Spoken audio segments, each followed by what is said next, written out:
Welcome to Man Does Tech, where I solve the problems you didn't even know you had.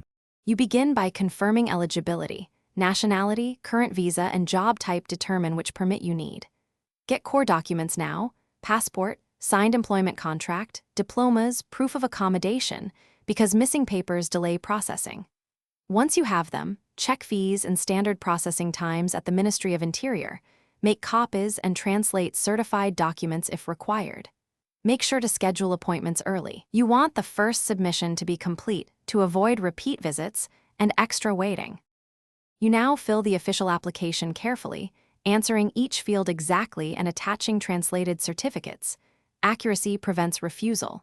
Submit in person at the competent police station for foreigners or via the online portal if available, and include employer documents like business registration and job contract. Once submitted, get the receipt with a tracking number and note any reference deadlines. If the process takes longer than advertised, contact the issuing office and request a status update. Persistence often speeds minor administrative holds. You will receive a written decision. When approved, collect the permit card or activate the e-permit and verify name, validity dates, and work conditions immediately.